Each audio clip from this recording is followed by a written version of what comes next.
back at Pocono with a chance to remind you about wrenchhead.com with millions of brand name auto parts and accessories to choose from. It's easy to prove that you're a wrench head. Are you a wrench head? Wrenchhead.com. Parts online all the time. Buddy, you a wrench head? No, Mr. Lunchbox, I'm not. Mr. Lunchbox. Little mudslinging, huh? Still early. 70 laps to go.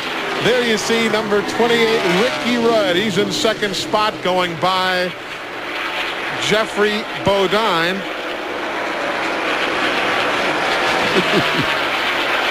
Rusty Wallace, the race leader. Ricky Rudd. You know something, Dick Berggren? 3 top 5s in his last 5 races. A handful of second-place finishes here at Pocono. So Ricky could win today. He's on the move. Yeah, he's got 3 second-place finishes here, and he's got Michael McSwain as a crew chief, and that's always an added bonus. Michael, how is your race car?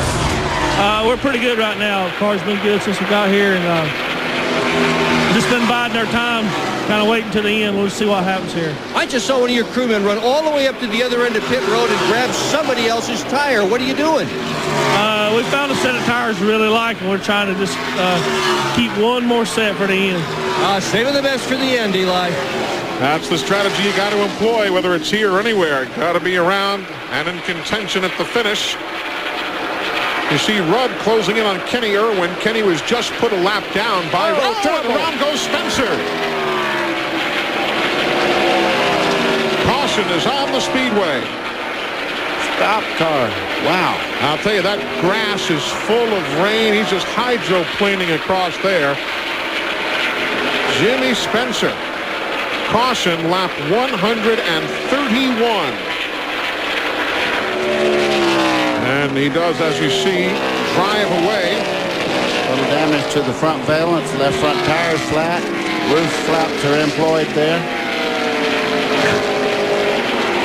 Jijmmy Spencer is home in Berwick, less than 40 miles away, Berwick, Pennsylvania. And caution is on the speedway for the 4th time this afternoon. The car just wouldn't woe down there. Let's watch it again and see what causes him to break loose the way he did. Spencer's in the 26. He goes up high there. The back of the car just gets away from him, and Kenny Irwin does a great job there. They make very light contact, and around goes Spencer, and it hits that grass. It looks like it picked up speed instead of slowing down. It does. It reminds me of what happened when Tim Richmond hit the grass here many years ago. I mean, the car just really picked up speed as it skidded across the lawn. You know who did a great job there was Ricky Rudd.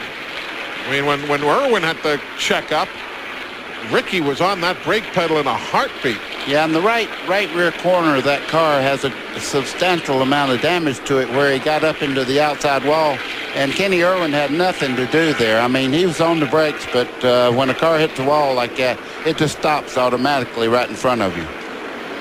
So caution brought out by Jijmmy Spencer, who's had a 4th place finish here. Remember last year on our telecast, it was on Father's Day, and he was leading? Right there, the same spot. Yep. He got into the wall. Exactly. He showed his dad, Ed, in the pits, just cheering his son on in the same location. Jimmy had those problems just a year ago.